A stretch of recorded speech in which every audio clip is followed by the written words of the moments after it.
change, and everything is change, nothing can be held on to the degree that you go with a stream, you see, you are still. You're flowing with it. But to the degree you resist the stream, then you notice that the current is rushing past you and fighting with you. So swim with it. Go with it. And you're there. You're at rest. And this is, of course, particularly true when it comes to those moments when life really seems to be going to take us away. And the stream of change is going to swallow us completely. The moment of death. And we think, oh, this is it. This is the end. And so at death we withdraw, say, no, not that, not yet, please.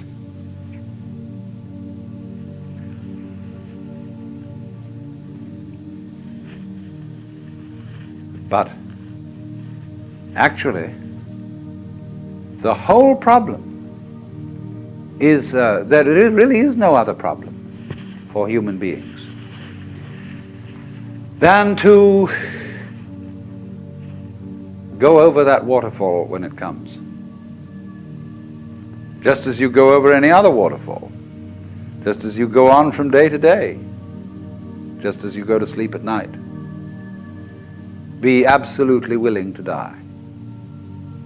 Now, I'm not preaching. I'm not saying you ought to be willing to die and that you should muscle up your courage and somehow put on a good front when the terrible thing comes. That's not the idea at all. The point is that you can only die well if you understand this system of waves. If you understand that your disappearance as the form in which you think you are you, your disappearance as this particular organism, is simply seasonal.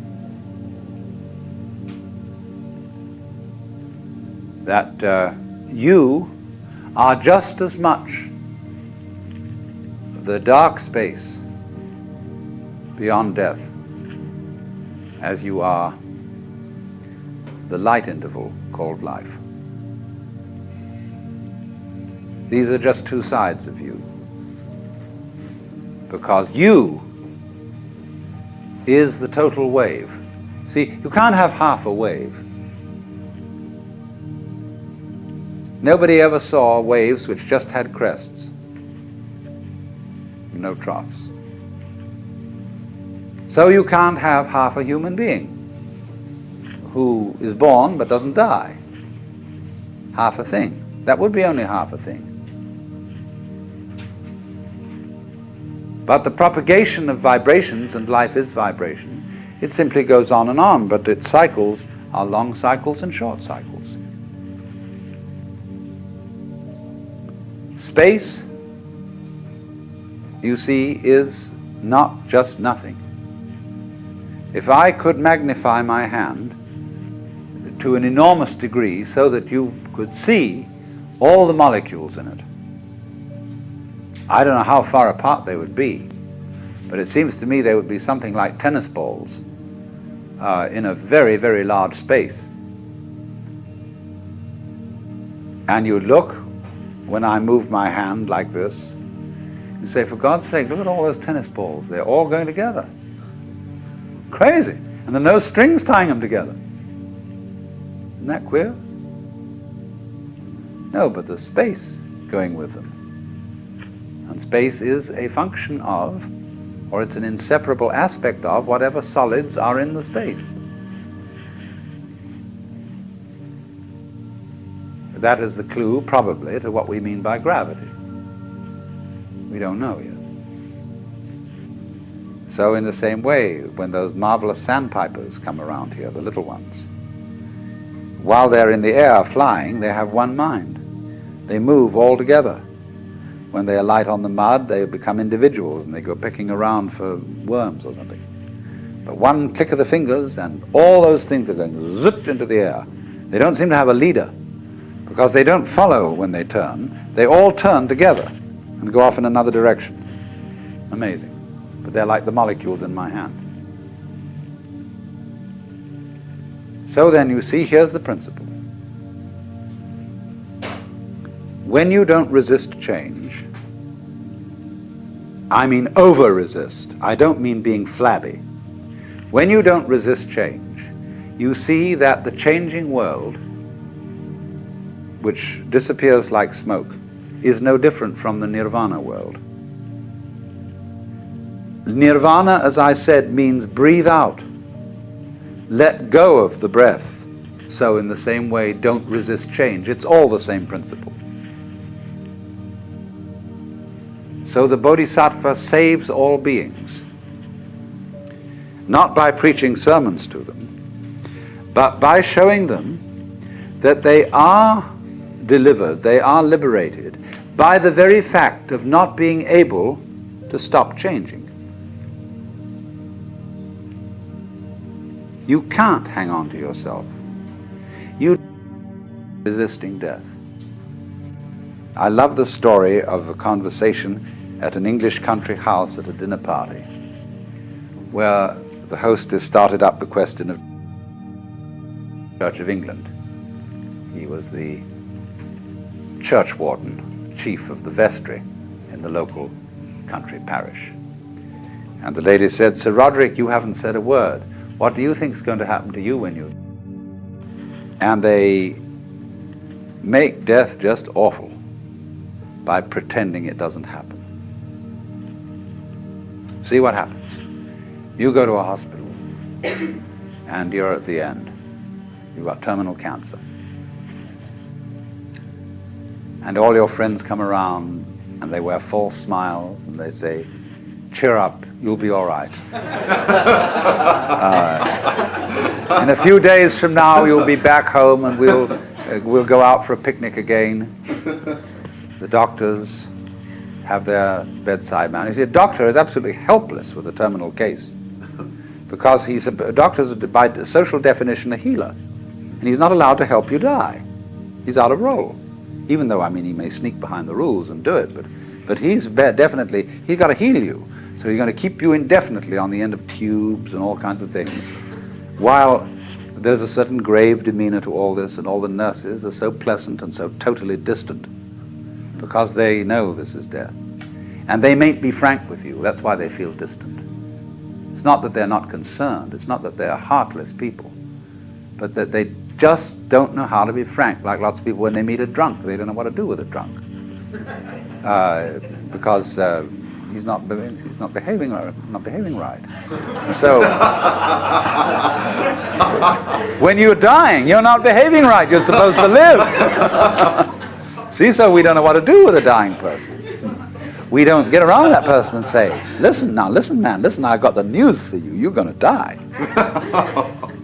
And this is going to be great. Look, no more responsibilities. Don't have to pay those bills anymore. Don't have to worry about anything. You're going to just die. And let's go out with a bang. Let's have a party, see? We'll put some of that morphine in you so that you won't hurt too much. But we were going to prop you up in bed, and we're going to bring all our friends around, and we're going to have champagne, and you're going to die at the end of it, see? And it's going to be just marvelous. Just like being born, see? When we had birth problems, see, all women used to think that birth had to be painful. It was good for them. It was one of the things you had to suffer because you'd been screwing around with people, and therefore you had to have a child, and it's got to hurt. And then the doctors got together and they scratched their heads, and the man called Grantley Dick Reed said, "No, birth doesn't hurt, it's natural. All we've got to do is to talk these women into the idea that it doesn't hurt, that all these so-called pains are just tensions, and that birth is great. It's not a disease. It's not really something you ought to go to hospital for, because you associate hospitals with diseases and sickness. Birth isn't sickness. All right, now let's do some new thinking. What about death? Is death sickness? Or is it a healthy, natural event like being born? Of course it is. So, I mean, a little change in social attitude about this will fortify everybody else.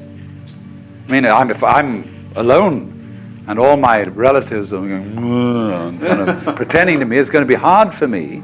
I've got to challenge the whole bunch of them and get my dander up and say, listen, damn you, I don't want all this thing around here. You've got to take a different attitude about my death. Well, that's hard. But if everybody helps me, and we do, we're all one body, if they all come around and say, congratulations, you're going to die.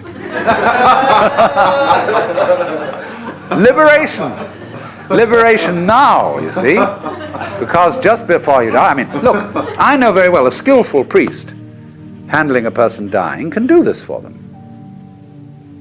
But he has to talk very, very, very straight. And he has to say, listen, these doctors, don't you pay any attention to them.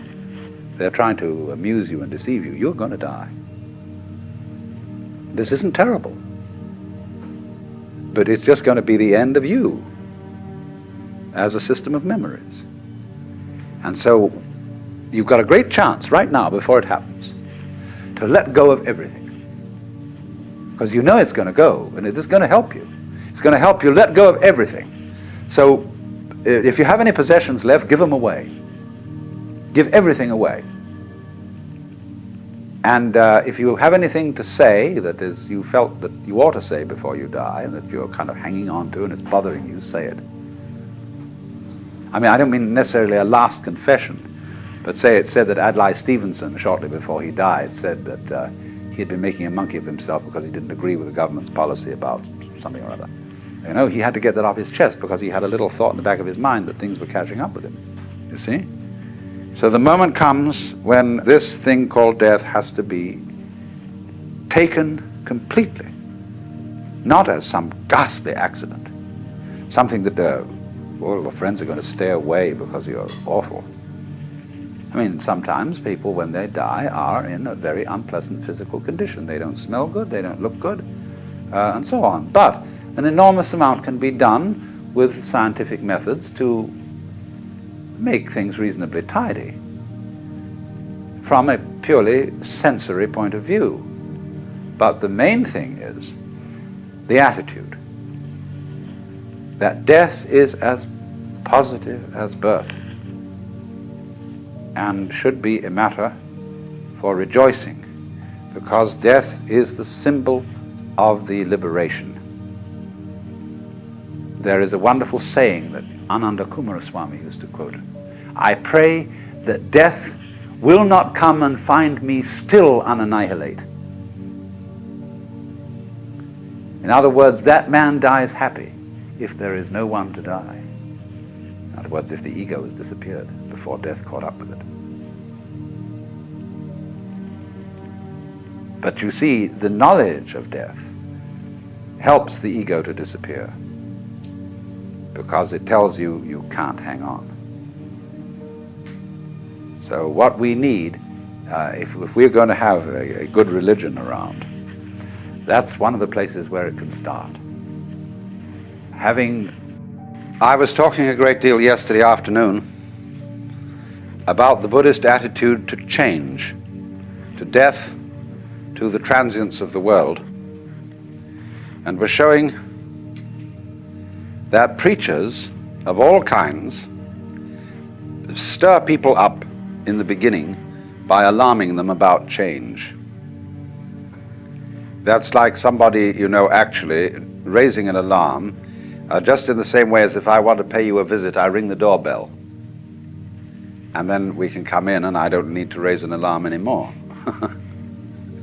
So in the same way, it sounds terrible, you see, that everything is going to die and pass away, and here you are, thinking that happiness, sanity, and security consist in clinging on to things which can't be clung to, and in any case there isn't anybody to cling to them. And the whole thing is a weaving of smoke. So that's the initial standpoint. But as soon as you really discover this and you stop clinging to change, then everything is quite different. It becomes amazing. not only do all your senses become more wide awake, not only do you feel almost that you're walking on air, but you see finally that there is no duality, no difference between the ordinary world and the nirvana world. They're the same world, but what makes the difference is the point of view. And of course, if you keep identifying yourself with some sort of stable entity that sits and watches the world go by, you don't acknowledge your union, your inseparability from everything else that there is. You go by with all the rest of the things, but if you insist on trying to take a permanent stand, on trying to be a permanent witness of the flux, then it grates against you, and you feel very uncomfortable. But it is a fundamental feeling in most of us that we are such witnesses. We feel that behind the stream of our thoughts, of our feelings and our experiences, there is something which is the thinker, the feeler, and the experiencer. Not recognizing that that is itself a thought, feeling, or experience, and it belongs within and not outside the changing panorama of experience. It's what you call a cue signal. In other words, when you telephone and your telephone conversation is being tape recorded, it's the law that there shall be a beep every so many seconds. And that beep cues you in to the fact that this conversation is recorded. So in a very similar way, in our everyday experience, there's a beep which tells us this is a continuous experience, which is mine. Beep. In the same way, for example, it is a cue signal when a composer arranges some music and he keeps in it a recurrent theme, but he makes many variations on it. Or more subtle still, he keeps within it a consistent style. So you know that it's Mozart all the way along, because it sounds like Mozart. But there isn't, as it were, a constant noise going all the way through to tell you it's continuous, although in Hindu music they do have something called the drone. There is behind all the drums and every kind of singing something that goes,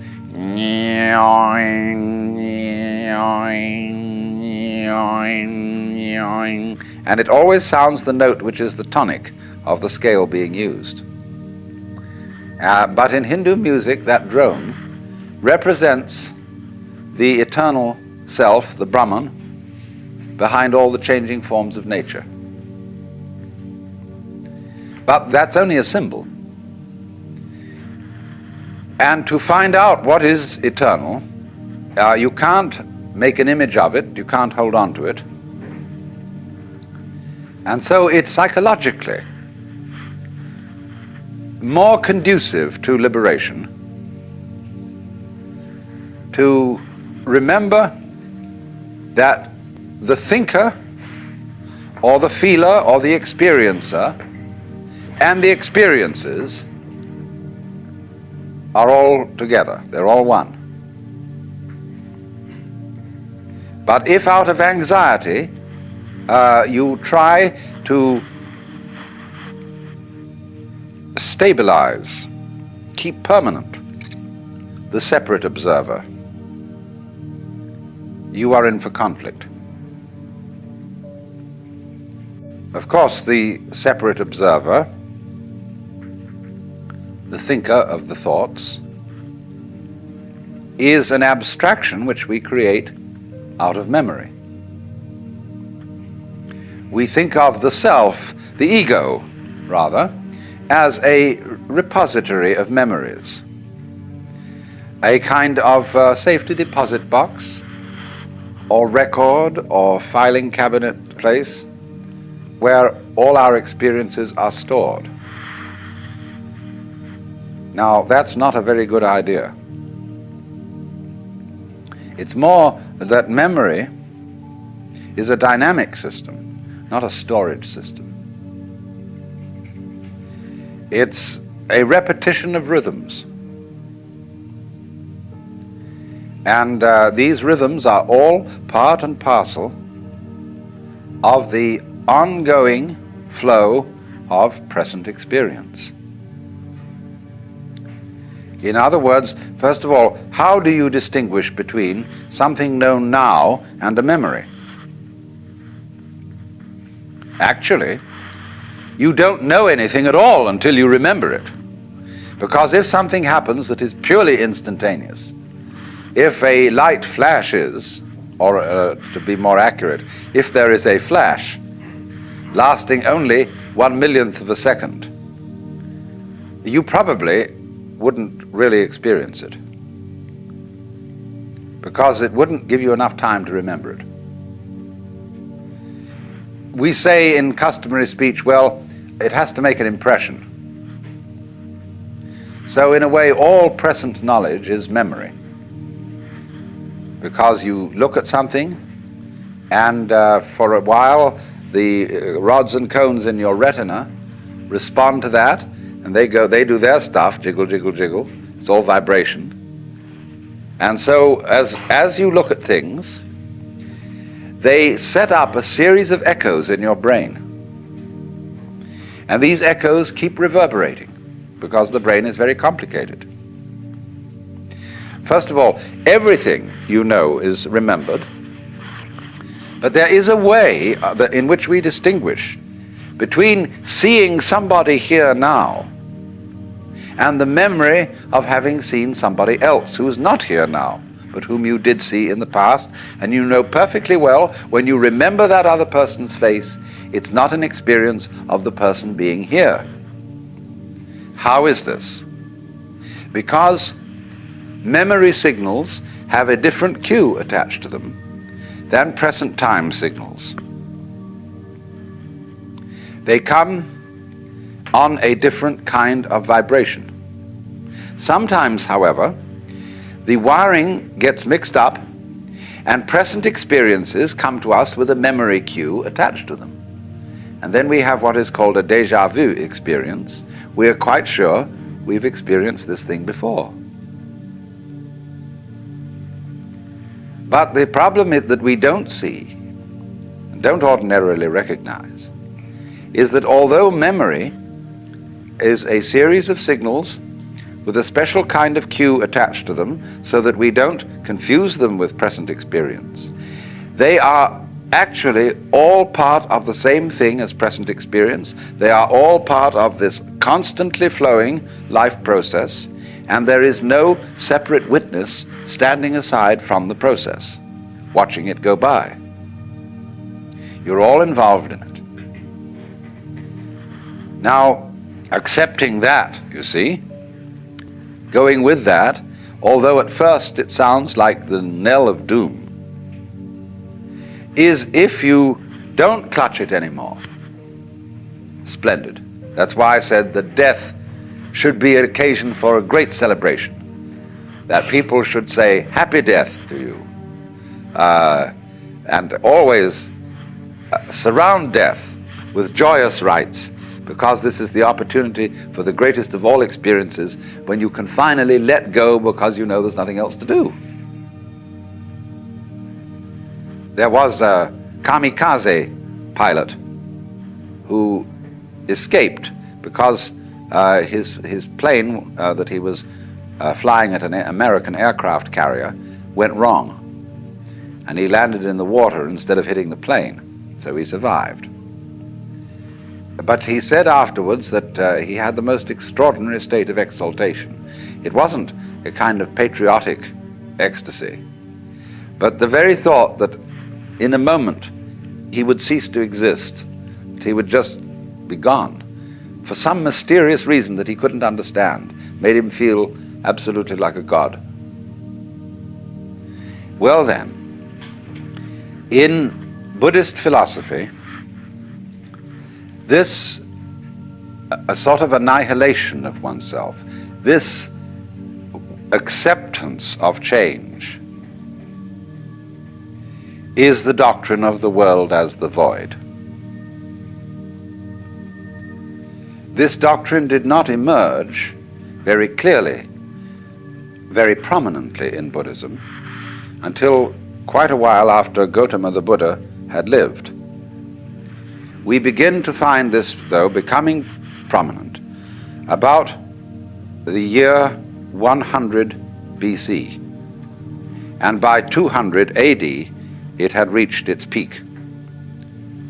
And it was developed by the Mahayana Buddhists. And it is the doctrine of a whole class of literature which goes by this complex name, Prajna Paramita. Now, Prajna means wisdom. Paramita, for crossing over, for going beyond. There is a small Prajna Paramita Sutra, a big Prajna Paramita Sutra, and then there's a little short summary of the whole thing called the Hridaya, or Heart Sutra. And that is recited by Buddhists all over Northern Asia, Tibet, China, and Japan. And it contains the saying, that which is void is precisely the world of form, that which is form is precisely the void. Form is emptiness, emptiness is form, so on. And it elaborates on this theme. It's very short, but it's always chanted at important Buddhist ceremonies. And so it is supposed by scholars of all kinds who have a missionary background that the Buddhists are nihilists, that they teach that the world is really nothing, there isn't anything, and that there seems to be something is purely an illusion. But of course this philosophy is much more subtle than that. The main person who was responsible for developing and maturing this philosophy was Nagarjuna. And he lived about 200 AD. One of the most astonishing minds that the human race has ever produced. And the name of Nagarjuna's school of thought is Madhyamika, which means really the doctrine of the middle way. But it's sometimes also called the doctrine of emptiness, or Shunyavada, from the basic word shunya, or sometimes shunya has ta added on the end, and that ta means ness, emptiness. Well then, emptiness means essentially transience. That's the first thing it means. Nothing to grasp, nothing permanent, nothing to hold on to. But it means this with special reference to ideas of reality, ideas of God, ideas of the self, the Brahman, anything you like. What it means is that reality escapes all concepts. If you say there is a God, that's a concept. If you say there is no God, that's a concept. And Nagarjuna is saying that always your concepts will prove to be attempts to catch water in a sieve or wrap it up in a parcel. So he invented a method of teaching Buddhism which was an extension of the dialectic method that the Buddha himself first used, and this became the great way of studying, especially at the University of Nalanda, which has been re-established in modern times, but of course it was destroyed by the Muslims when they invaded India. The University of Nalanda, where the dialectic method of enlightenment was taught. The dialectic method is perfectly simple. It can be done with an individual student and a teacher, or with a group of students and a teacher. And you would be amazed how effective it is when it involves precious little more than discussion. Some of you, no doubt, have attended tea groups, blab labs, in which people are there and they don't know quite why they're there, and there's some sort of a so-called resource person to disturb them. And after a while they get the most incredible emotions, and somebody tries to dominate the discussion of the group, say, and then the group kind of goes into the question of why he's trying to dominate it, and so on and so forth. Well, these were the original blab labs. And they have been repeated in modern times with the most startling effects. That is to say, the teacher gradually elicits from his participant students what are their basic premises of life. What is your metaphysic? In the sense, I'm not using metaphysic in a kind of a spiritual sense, but what are your basic assumptions? What real ideas do you operate on as to what is right and what is wrong, what is the good life and what is not? What arguments are you going to argue strongest? Where do you take your stand? The teacher soon finds this out for each individual concerned, and then he demolishes it. He absolutely takes away that person's compass. And so they start getting very frightened and say to the teacher, all right, I see now, of course I can't depend on this, but what should I depend on? And unfortunately, the teacher doesn't offer any alternative suggestions, but simply goes on to examine the question, why do you think you have to have something to depend on?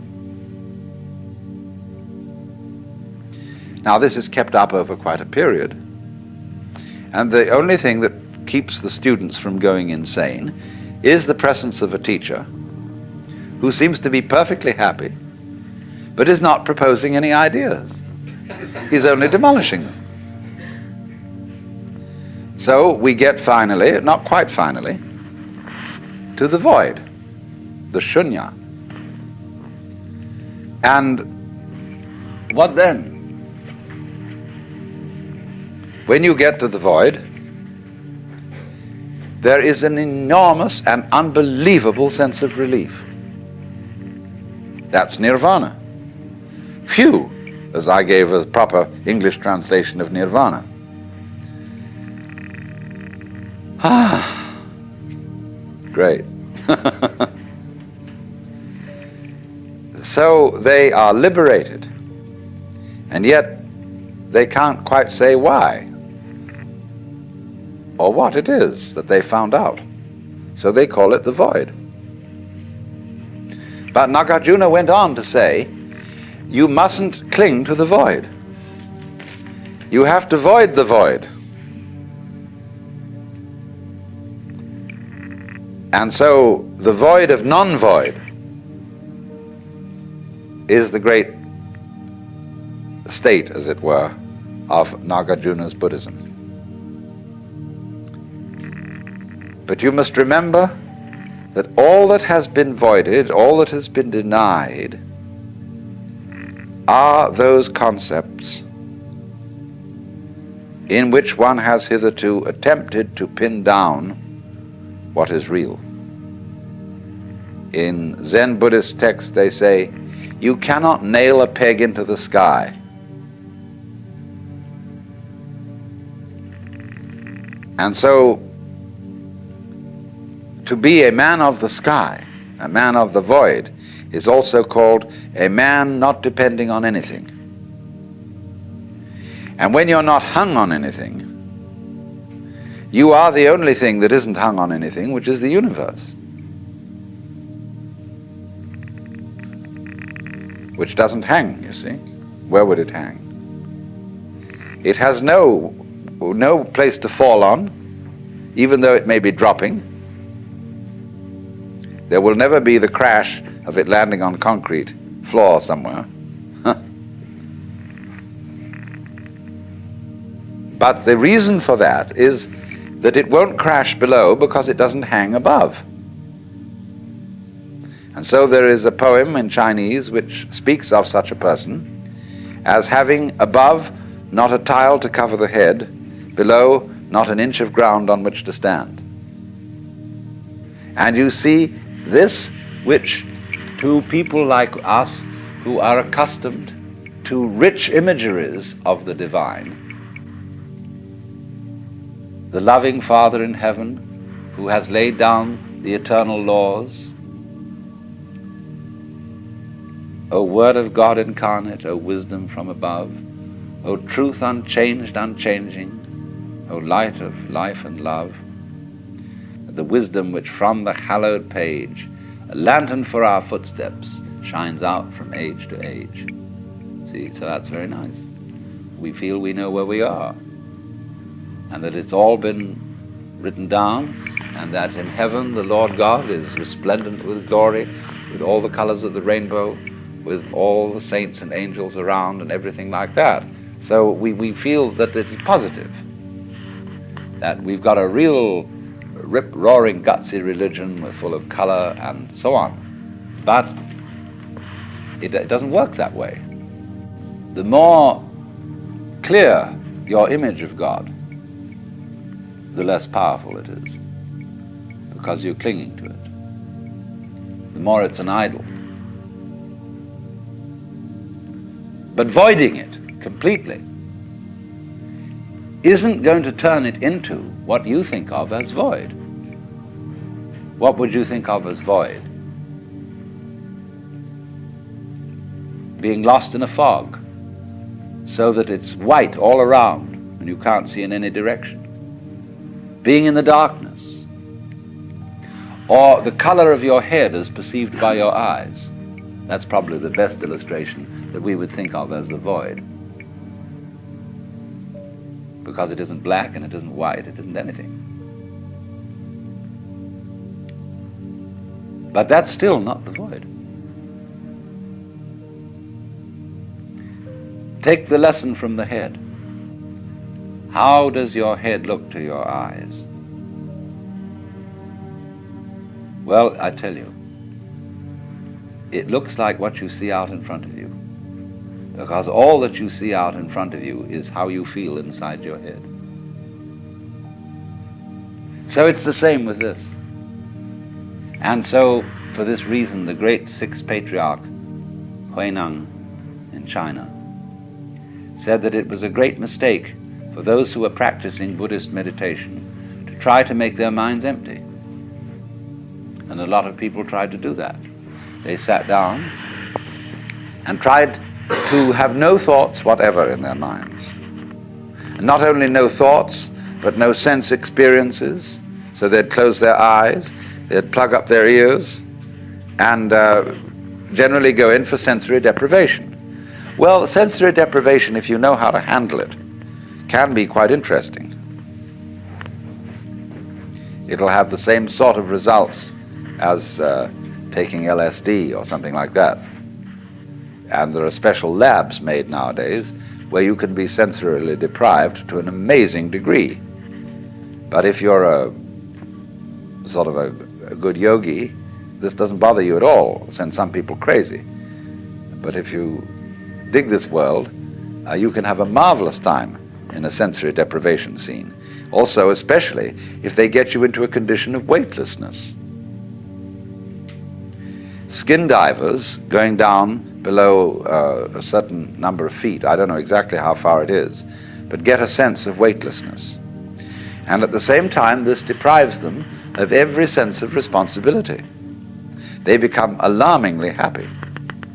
And they have been known to simply take off their masks and offer them to a fish. And of course they then drown. So if you skin dive, and you have to keep your eye on the time. You have to have a water watch or a friend who's got a string attached to you. If you go down that far, and at a certain specific time you know you have got to get back. However happy you feel, and however much inclined to say, survival, what the hell's the point of that? And this is happening to the men who go out into space. They will increasingly find that they have to have automatic controls to bring them back. Quite aside that they can't change in any way from the spaceship. Now, isn't that interesting? Can you become weightless here? I said a little while ago that the person who really accepts transience begins to feel weightless. When Suzuki was asked, what is it like to have experienced Satori, enlightenment, he said, it's just like ordinary everyday experience, but about 2 inches off the ground. Zhuangzi, the Taoist, said, it is easy enough to stand still. The difficulty is to walk without touching the ground. And why do you feel so heavy? It isn't just a matter of gravitation and weight. It is that you feel that you are carrying your body around. So there is a koan in Zen Buddhism. Who is it that carries this corpse around? And so when you feel, common speech expresses this all the time. Life is a drag. I feel I'm just dragging myself around. My body is a burden to me. To whom? To whom? That's the question. You see? And when there is nobody left for whom the body can be a burden, the body isn't a burden. But so long as you fight it, it is.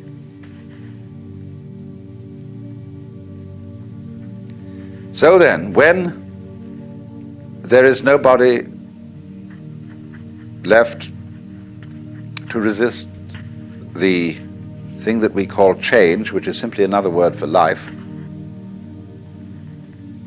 and when we dispel the illusion that we think our thoughts, instead of being just a stream of thoughts, and that we feel our feelings instead of being just feelings, it's like saying, to feel the feelings is a redundant expression.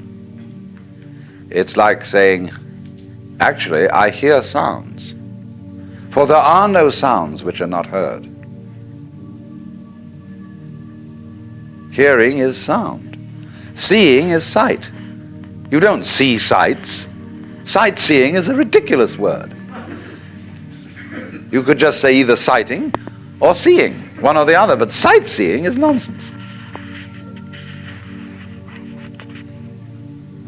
So we keep doubling our words, and this doubling is comparable to oscillation in an electrical system where there's too much feedback, where you remember in the old-fashioned telephone, where the receiver was separate from the mouthpiece, the transmitter.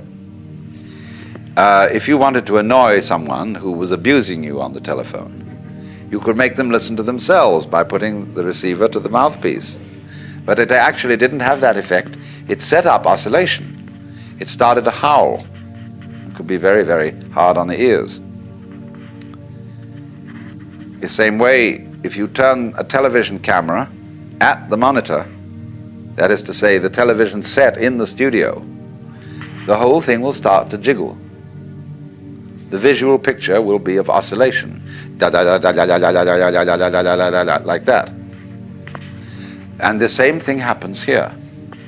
When you get to think that you think your thoughts,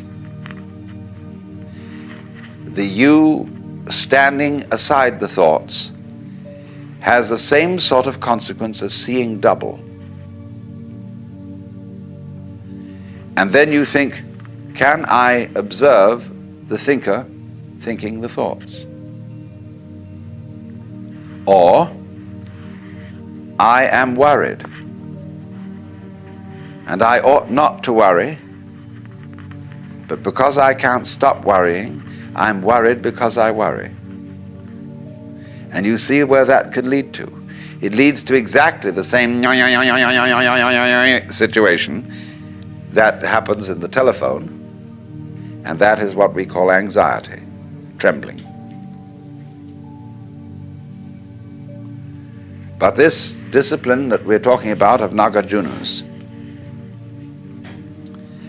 abolishes anxiety, because you discover that no amount of anxiety makes any difference to anything that's going to happen.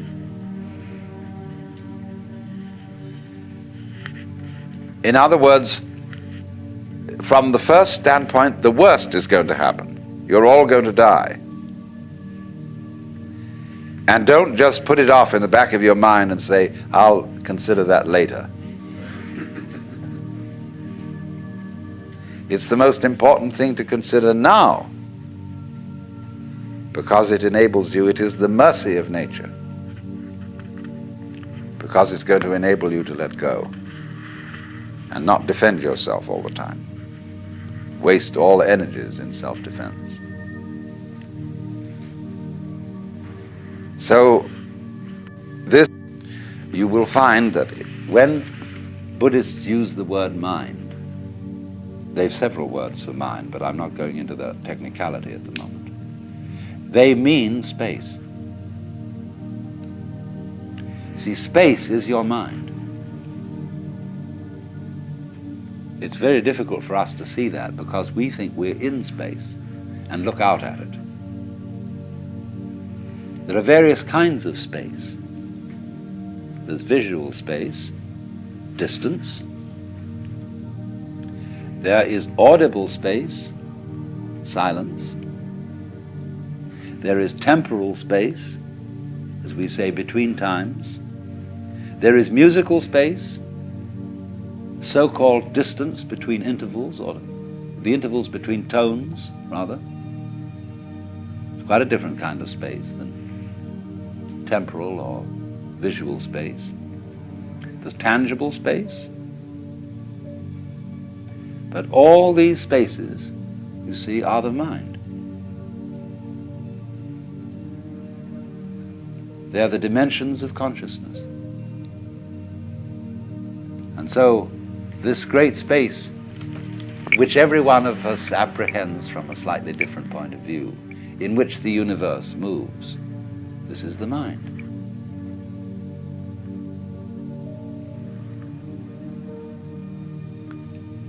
So it's represented by a mirror, because although the mirror has no color, it is for that reason able to receive all the different colors. Meister Eckhart said, in order to see color, my eye has to be free from color.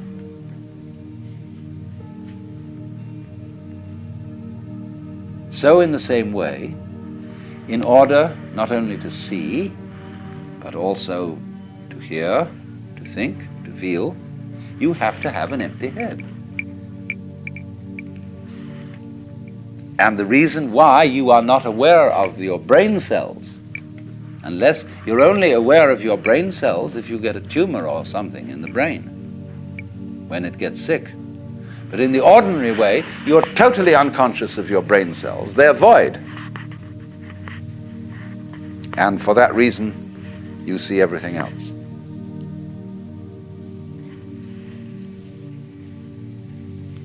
So that's the central principle of the Mahayana. And it works in such a way, you see, that it releases people from the notion that Buddhism is clinging to the void. This was very important when Buddhism went into China. The Chinese really dug this, because Chinese are a very practical people. And when they found these Hindu Buddhist monks trying to empty their minds and to sit perfectly still and not to engage in any family activities. They were celibates. Chinese thought they were crazy. Why do that? And so the Chinese reformed Buddhism. And they allowed Buddhist priests to marry. And in fact, what they especially enjoyed was a sutra that came from India, in which a layman, who was a wealthy merchant called Vimalakirti, out-argued all the other disciples of Buddha.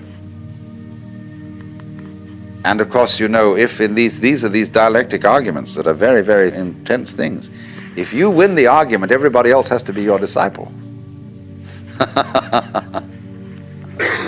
So Vimalakirti, the layman, won the debate, even with Manjusri, who is the bodhisattva of supreme wisdom.